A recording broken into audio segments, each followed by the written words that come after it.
అయితే స్థానికంగా ఉన్న సంఘమే సార్వత్రిక సంఘము అన్నట్లుగా ఆలోచిస్తూ ఉంటాం.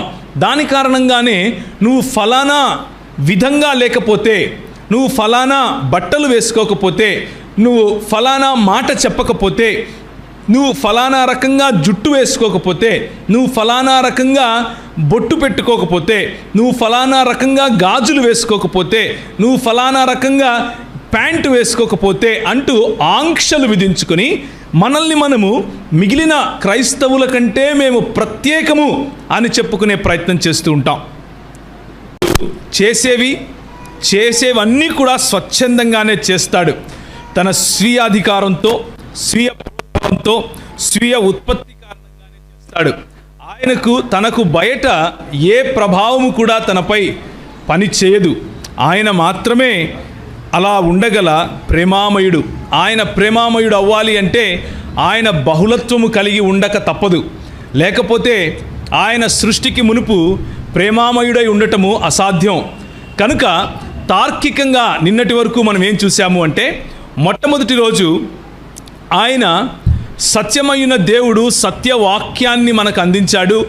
ఆయన వాక్యము మాత్రమే సత్యము అన్న విషయాన్ని మనం చూసాం. నిన్నటి రోజు సత్యమైన దేవుడు మన మధ్యలో కృపా సత్య సంపూర్ణుడిగా నివాసము చేశాడు, సంచరించాడు, తన డేరాను వేశాడు, తన టెంట్ మన దగ్గర పిచ్ చేశాడు అన్న విధంగా ఆయన మాత్రమే సత్యమని, ఆయన మాత్రమే మార్గమని, ఆయన మాత్రమే జీవమని సత్యమునకున్నటువంటి ఇంకొక రెండవ పెహలు లేకపోతే రెండవ కోణాన్ని మనం చూసాం. ఈరోజు సత్యమునకున్నటువంటి మూడవ అతి ప్రాముఖ్యమైన ఇంకొక కోణాన్ని మనం చూడబోతున్నాం. ఈ సత్య సువార్త మహాసభలకు ఎన్నుకున్నటువంటి వాక్య భాగాన్ని నేను ఒకసారి చదువుతాను. దయచేసి మీరు చూడండి. 17వ అధ్యాయము యోహాను సువార్త. సత్యమందు వారిని ప్రతిష్ఠ చేయుము, నీ వాక్యమే సత్యము. నీవు నన్ను లోకమునకు పంపిన ప్రకారము నేనును వారిని లోకమునకు పంపితిని. వారును సత్యమందు ప్రతిష్ఠ చేయబడినట్లు వారి కొరకై నన్ను ప్రతిష్ఠ చేసుకొనుచున్నాను. మరియు నీవు నన్ను పంపితివని లోకము నమ్మునట్లు తండ్రి, నాయందు నీవును నీయందు నేనును ఉన్నలాగున. 21 చాలా జాగ్రత్తగా వినండి. వారును మన యందు ఏకమై ఉండవలెనని వారి కొరకు మాత్రము నేను ప్రార్థించుటలేదు. వారి వాక్యము వలన నాయందు విశ్వాసముంచు వారందరూ ఏకమై ఉండవలెనని వారి కొరకు ప్రార్థించుచున్నాను. మూడవ సత్యం ఏమిటి అంటే, కేవలము సోలా ఎక్లీసియా అంటే కేవలము సంఘము మాత్రమే సత్యమునకు ఆధారం. కేవలము సంఘము మాత్రమే సత్యములో నివసించగలిగినది. సత్య సంఘము కేవలము క్రీస్తు అన్నటువంటి బండపై కట్టింది మాత్రమే అయి ఉంటుంది. అయితే నేను సంఘము అన్నప్పుడు మనకు లోకల్ సంఘాలు గుర్తొస్తూ ఉంటాయి. ప్రకటన గ్రంథంలో మనకు పాత నిబంధన గ్రంథంలో ఉన్నటువంటి దీపపు దిమ్మె ఏదైతే ఉంటుందో దాన్ని కనుక చూస్తే ద ల్యాంప్ స్టాండ్ అంటాం కదా, ఒక దిమ్మె ఇలా ఒకటి ఉంటుంది. దానికి 7 వేరు దీపములు ఇలా మనకు కనిపిస్తాయి. కానీ నూతన నిబంధన గ్రంథంలో 7 వేరు దీపపు దిమ్మెలు లేకపోతే దీపపు చువ్వలు అనండి, లేకపోతే అది సరిగ్గా తెలుగులో ఎలా ఉందో నాకు తెలియదు, కానీ ద ల్యాంప్ స్టాండ్స్ సపరేట్గా ఉంటాయి. వాటి మధ్య యేసు ప్రభు దేవునిగా లేకపోతే ప్రభువుగా సంచరిస్తూ ఉన్నట్లుగా మనకు ప్రకటన గ్రంథంలో కనిపిస్తుంది. కాబట్టి మనము దేవుని సంఘమును సార్వత్రిక సంఘముగా చూస్తాం. అలాగే దేవుని సంఘము లోకల్ లేకపోతే స్థానిక సంఘంగా కూడా అర్థం చేసుకుంటాం.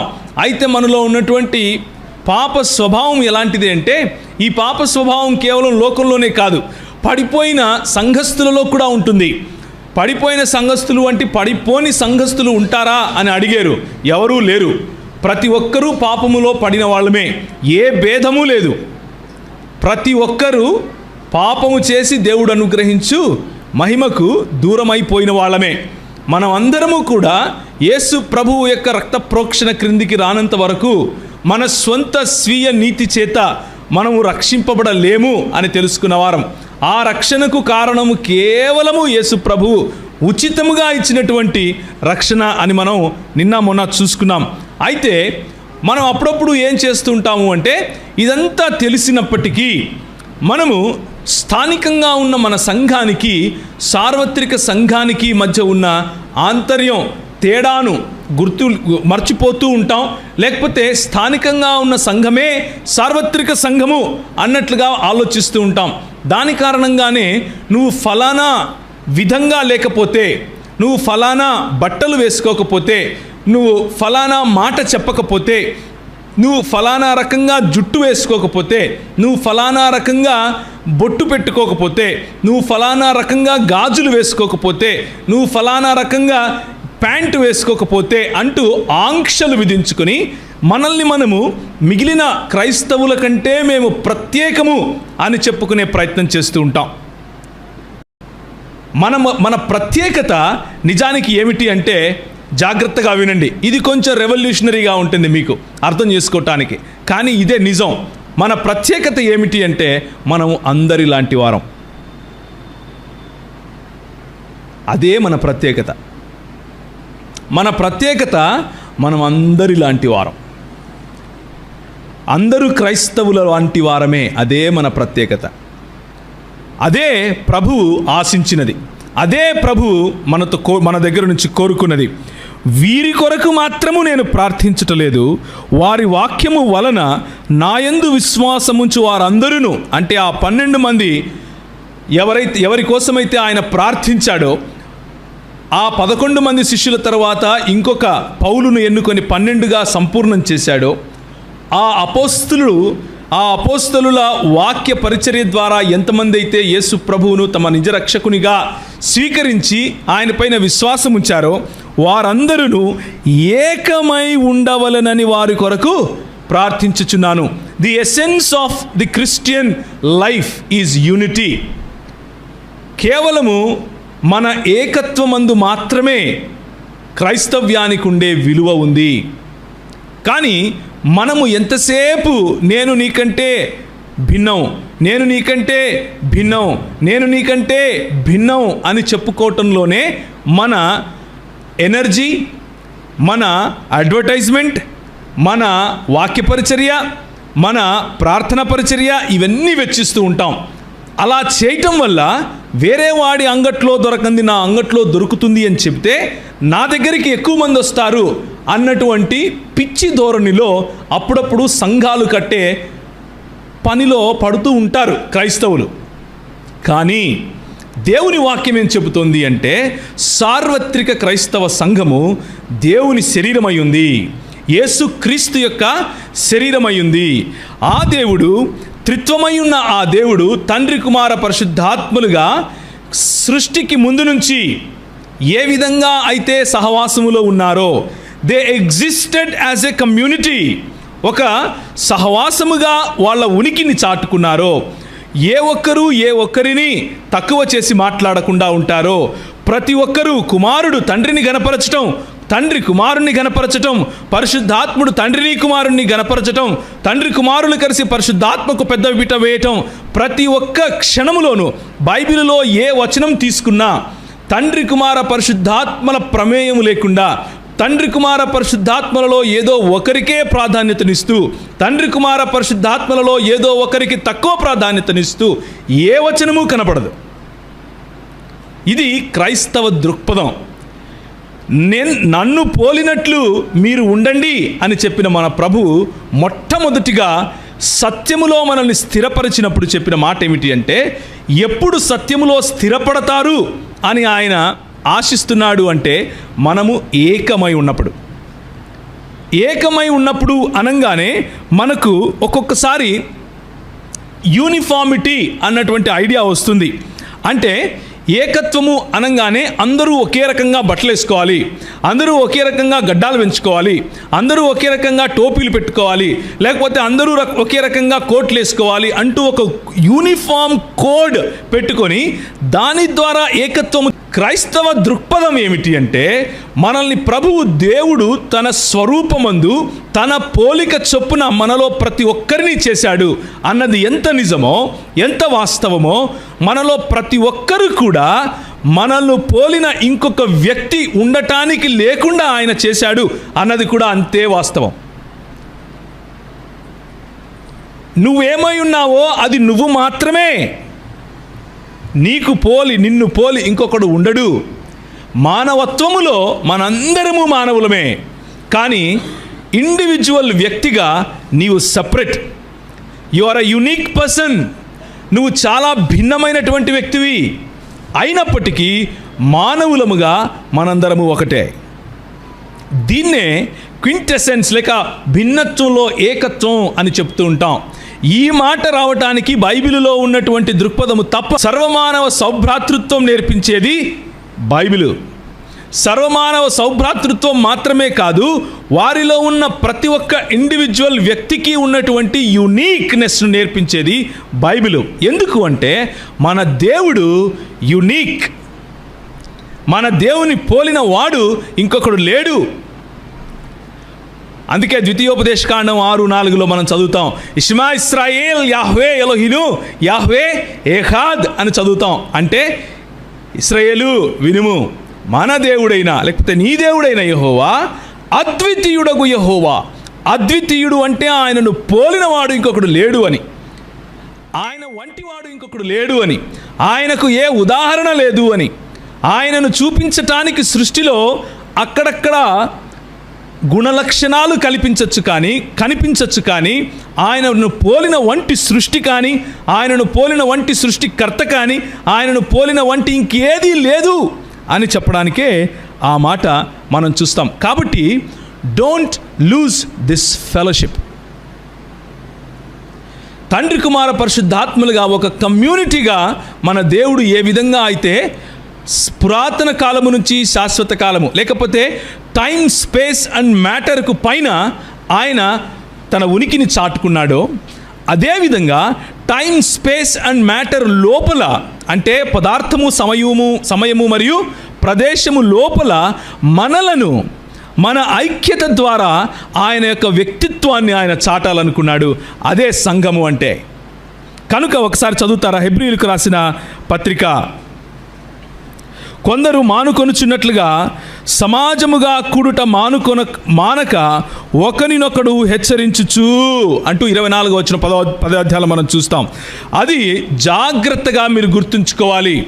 మనము ఎప్పటికీ మానకూడదు. ఒకరికి ఒకరము కలవటము, సమాజముగా కూడుకొనటం మానటానికి వీలు లేదు.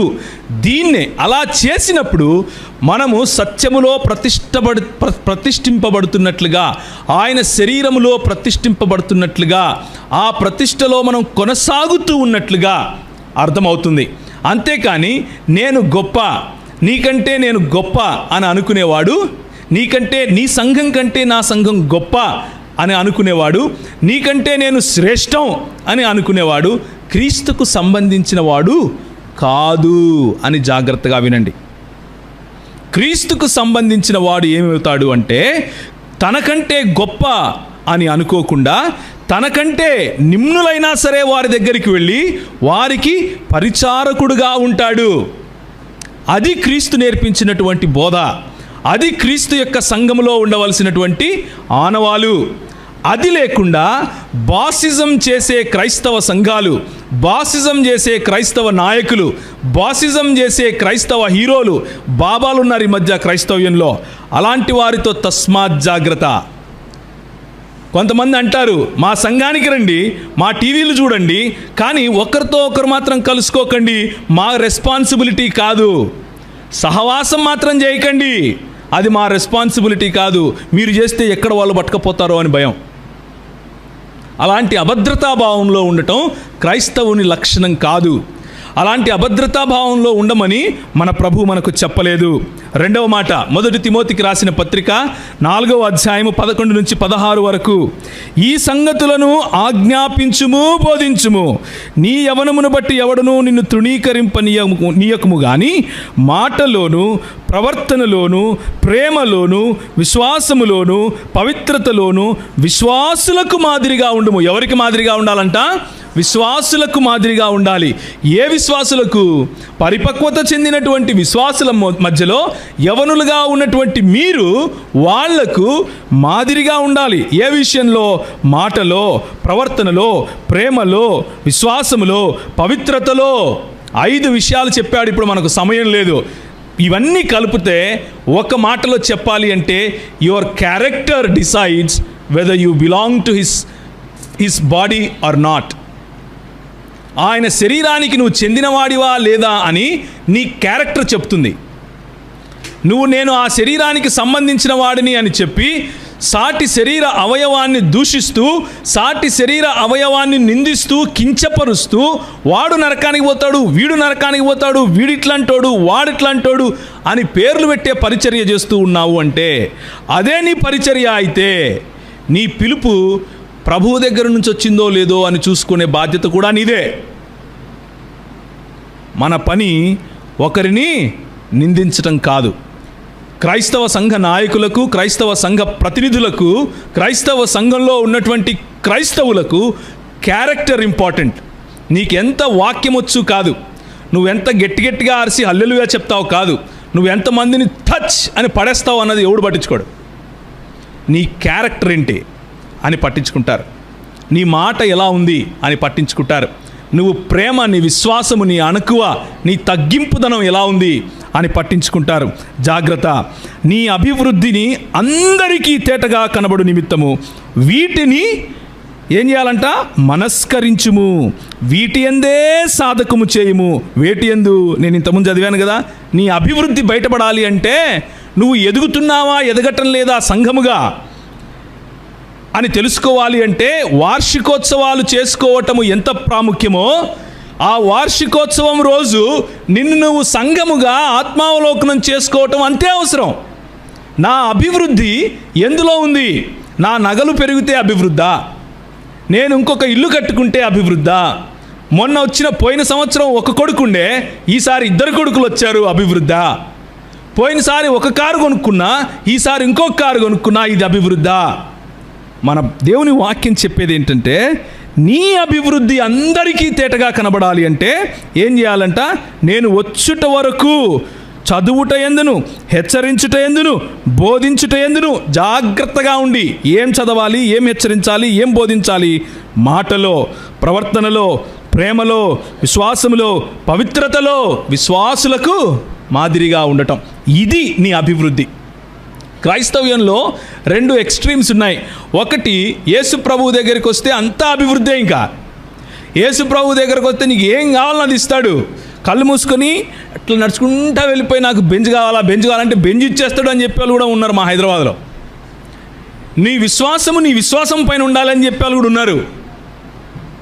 అంటే అది ఎంత కుతర్కమో ఆలోచించండి. నీ విశ్వాసం పైన విశ్వాసం ఉంటే అప్పుడు ప్రభు పనిచేస్తాడు అని చెప్పేవాళ్ళు ఉన్నారు. ఇది ఒక ఎక్స్ట్రీమ్. అయితే ఇంకొక ఎక్స్ట్రీమ్ ఇంకోటి ఉంది. నువ్వు ప్రభు దగ్గరకు వస్తే మొత్తం ఏముండదు నీ కాడ, ముండమోసినట్లు అన్నీ తీసేయాలా, బొట్టు తీసేయాలా, అది చేయాలా, ఇది చేయాలా, కాళ్ళు తీసేయాలా, అసలు నీవు వేస్ట్, నువ్వు అమ్ముకోవాలా, నువ్వు ఎందుకు పనికిరావు, అన్ని కష్టాలే అని చెప్పేవాళ్ళు ఉన్నారు. మనకు అభివృద్ధి ఇచ్చేది దేవుడే, మనకు కష్టాలు వచ్చినప్పుడు మనకు తోడు ఉండేది మన ప్రభువే. దేవునికి స్తోత్రం, హల్లెలూయా. 2 ఉన్నాయి క్రైస్తవ జీవితంలో. ఆ 2 వేరు స్థాయిలు, ఆ 2 వేరు పరిస్థితులు, ఆ 2 వేరు సిచ్యువేషన్స్. కానీ మన ప్రభు మాత్రం మారడు. అక్కడ మన ప్రభువే, ఇక్కడ మన ప్రభువే. యోబు అంటాడు, ఇచ్చింది నువ్వు, తీసుకునేది నువ్వు, మధ్యలో నాదేంటి, నో ప్రాబ్లం. హబక్కూకు అంటాడు, అంజూరపు చెట్లు ఫలించినా ఒకటే, ఫలించకపోయినా ఒకటే, నో ప్రాబ్లం. నేను ఆనందించేది మాత్రం యెహోవా యందు నేను ఆనందిస్తాను. ఇది క్రైస్తవ జీవితం. అది క్యారెక్టర్. దాన్ని క్యారెక్టర్ అంటారు. ఇచ్చినప్పుడు నాయన, ఇయ్యకపోతే నాయన కాదు అనేవాడి క్యారెక్టర్లెస్ ఫెలో అంటారు. అర్థమవుతుందా మీకు నేను చెప్పేది? మీ నాయన చాక్లెట్ ఇస్తే నాయనా అని దగ్గరికి పోయి చాక్లెట్ ఇకపోతే ఆ పక్కింటోని నాయన అంటే వాడు క్యారెక్టర్లెస్ ఫెలో అంటారు. ఇవ్వడము ఇవ్వకపోవడము పైన నాయనకే హక్కు ఉంది. ఆ విషయాన్ని జాగ్రత్తగా జ్ఞాపకం ఉంచుకోండి. దాన్నే క్యారెక్టర్ అంటారు. మొట్టమొదటిది ఏమని చెప్పాను? సహవాసము మర్చిపోవద్దు. 2వది క్యారెక్టర్ మర్చిపోవద్దు. 3వది దేవుని వాక్యము మర్చిపోవద్దు. దేవుని వాక్యాన్ని మర్చిపోవద్దు. నీ క్యారెక్టర్, నీ ఎదుగుదలకు దేవుని వాక్యము యొక్క ప్రకటన ఎంత ప్రాముఖ్యమో, దేవుని వాక్యాన్ని ప్రకటించడం ఎంత ప్రాముఖ్యమో, దేవుని వాక్యాన్ని మననము చేయటం అంతే ప్రాముఖ్యం. దేవుని వాక్యాన్ని ధ్యానించడం అంతే ప్రాముఖ్యం. దేవుని వాక్యాన్ని చదవటము అంతే ప్రాముఖ్యం. దేవుని వాక్యాన్ని వాళ్ళు అంటారు, ద్వితీయోపదేశకాండం 6వ అధ్యాయంలో, ఈ వాక్యము నీ నొసటలకు బాసికల్లాగా కట్టుకోవాలి. ఎట్లా కట్టుకోవాలంట? పెండిళ్ళకు కట్టుకుంటారే, ఇక్కడ కట్టుకుంటారు, అట్లా కట్టుకొని తిరగాలి. ఇది అంటే అర్థం ఏంటి? ఇప్పుడు కట్టుకోండి మీరు పోయానా? నా ఉద్దేశం అది కాదు. వాళ్ళు అట్లా చేశారు.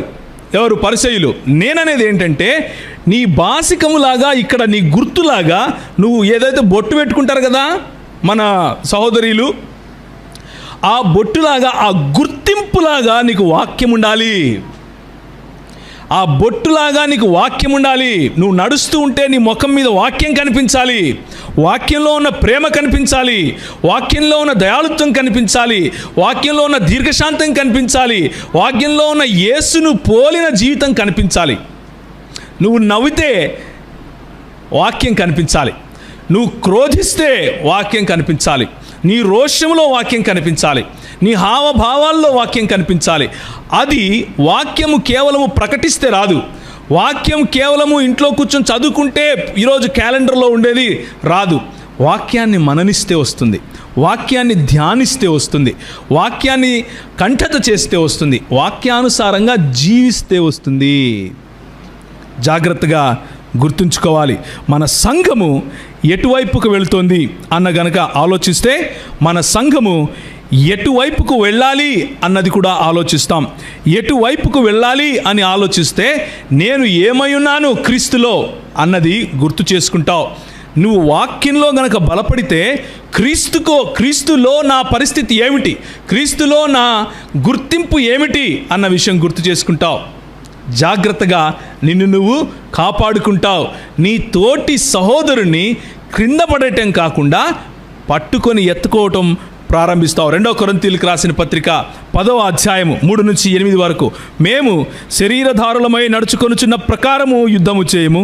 మా యుద్ధోపకరణములు శరీర సంబంధమైనవి కావు గాని దేవుని ఎదుట దుర్గములను పడద్రోయజాలినంత బలము కలవయున్నవి.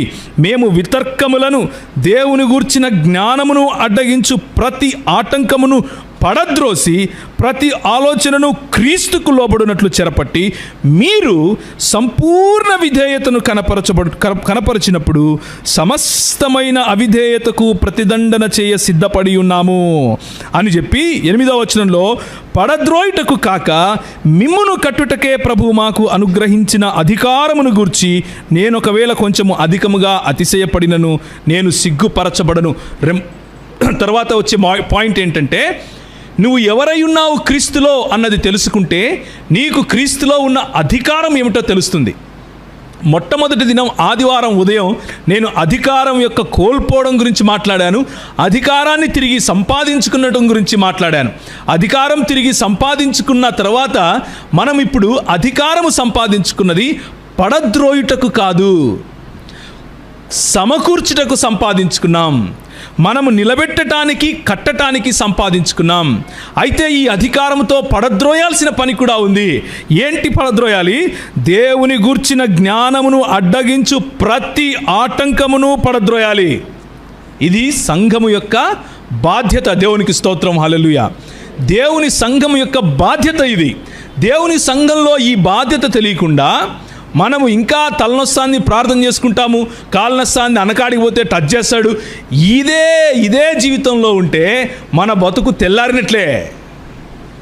ఏంటంటే, ఏ యుద్ధంలో మనం పాల్గొంటున్నాము అంటే శరీర సంబంధమైనది కాదు, కానీ దేవుని ఎదుట దుర్గములను పడద్రోయజాలినంత బలము కలవైన మనకు యుద్ధోపకరణాలు ప్రభు ఇచ్చాడు. అవి ఏంటి అంటే, ఎఫెసీయులకు రాసిన పత్రిక 6వ అధ్యాయం సమయం ఉన్నప్పుడు చూసుకోండి, చదవండి. సత్యం అనే దట్టి, వాక్యం అనే ఖడ్గం, అవునా కాదా? సమయం వచ్చినప్పుడు చదవండి. ఆ యుద్ధోపకరణాలు మన దగ్గర ఉండాలి. ఏ కుతర్కములైనా సరే దేవుని యొక్క సంఘానికి వ్యతిరేకంగా, దేవుని యొక్క జ్ఞానానికి వ్యతిరేకంగా, దేవుని సత్యాన్ని చిన్నాభిన్నం చేయటానికి ఏ శక్తులైతే పోరాడుతున్నాయో అవి మాంసము మరియు ఎముకలతో ఉన్న శక్తులు కాదు. ఆ మాంసము ఎముకలున్న మనుష్యుల వెనుక ఒక ఆత్మ పోరాడుతూ ఉంది. వారి వెనుక ఒక చేతన పోరాడుతూ ఉంది. వారి వెనుక ఒక రకమైనటువంటి పడద్రోయబడినటువంటి దురాత్మ సమూహాలు ఉన్నాయి అని బైబిల్ చెప్తా ఉంది మనకు. మనం పోరాడేది ఎవరితో అంట? శరీర సంబంధులతో కాదు. We are fighting with the powers and principalities of the air. దురాత్మ సమూహముల చేత, అంధకార సంబంధమైన ఆత్మల చేత మన పోరాటం. అవి ఆలోచన రూపంలో వస్తాయి. నీ సంఘాన్ని కాచుకొనటానికి ప్రభు నీకు అధికారాన్ని ఇచ్చాడు. కూల్చుటకు కాదు, కట్టుటకే అధికారాన్ని ఇచ్చాడు. ఆ అధికారాన్ని జ్ఞాపకం ఉంచుకోవాలి. సంవత్సరం తర్వాత సంవత్సరం యానివర్సరీలు వస్తాయి. The voice of God church సంవత్సరం తర్వాత సంవత్సరం వాయిస్ ఆఫ్ గాడ్ చర్చ్గా ఉండాలి అంటే మీరు మీ క్యారెక్టర్ మర్చిపోకూడదు. మీరు దేవుని వాక్యాన్ని మర్చిపోకూడదు. మీరు సహవాసాన్ని మర్చిపోకూడదు. మీరు క్రీస్తునందు మీరు ఏమై ఉన్నారో మర్చిపోకూడదు. క్రీస్తునందు మీరు ఏమై ఉన్నారో మర్చిపోతే ఇవన్నీ మర్చిపోతారు. క్రీస్తునందు మీరు జయించిన వారికంటే అధికులై ఉన్నారు. క్రీస్తునందు మీరు నూతన సృష్టి అయి ఉన్నారు. క్రీస్తునందు మీరు ఆయన శరీరమై ఉన్నారు. క్రీస్తునందు ఆయన మీకు శిరస్సు అయి ఉన్నాడు. క్రీస్తునందు మీరు అష్యూర్డ్, యు ఆర్ అష్యూర్డ్. మీ యొక్క రక్షణ నిశ్చితమైపోయింది. నా సమయము అయిపోయింది. సో ఫిలిప్పీలకు రాసిన పత్రిక 4:13 అది చదివి ఒక మాట చెప్పి ముగిస్తాను. ఫిలిప్పీలకు రాసిన పత్రిక 4:13 ఎవరైనా చదువుతారా? నన్ను బలపరచు వానియందు నేను సమస్తమును చేయగలను. చాలమ్మా. నన్ను బలపరచు క్రీస్తునందు నేను సమస్తమును చేయగలను. నువ్వు ఎప్పుడు చేయగలవు అంటే క్రీస్తు అనే బండపైన, క్రీస్తు అనే పునాది పైన నువ్వు నిలబడినప్పుడు చేయగలవు. క్రీస్తు నీకు తోడుగా ఉంటే నువ్వు చేయగలవు. ఇది నీ ఐడెంటిటీ, ఇది నీ ఆధార్ కార్డు. నిన్న ప్రభువు తన ఐడెంటిటీ చెప్పాడు. ఈరోజు ప్రభువు నీ ఐడెంటిటీ ఏందో కూడా చెప్తున్నాడు. నేను పక్షిరాజు వంటి వాడిని అని చెప్తున్నాడు.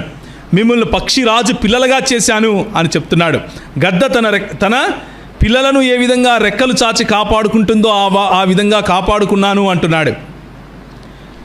నిర్గమాకాండం 19వ అధ్యాయంలో నేను గద్ద రెక్కల మీద మోసుకొని వచ్చినట్లు మిమ్మల్ని మోసుకొని రాలేదా అని ప్రశ్న వేస్తున్నాడు మన ప్రభు. ఆయన గర్జించే సింహముగా మనల్ని సింహం పిల్లలుగా ఆయన పిలుస్తున్నాడు. ఇది మన ఐడెంటిటీ. మనం రోషము గల దేవుణ్ణి ఆరాధించే రోషము గల సంఘముగా ఉండాలి.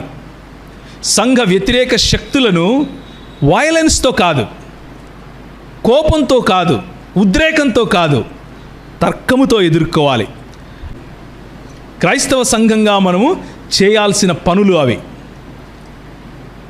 సహవాసముగా కూడటం, వాక్యంలో స్థిరపడటం, మన క్యారెక్టర్ కాపాడుకోవటం, మనం ప్రభువునందు ఏమై ఉన్నామో తెలుసుకోవటం, ఆ తరువాత మన పరిచర్య. అదేమిటి?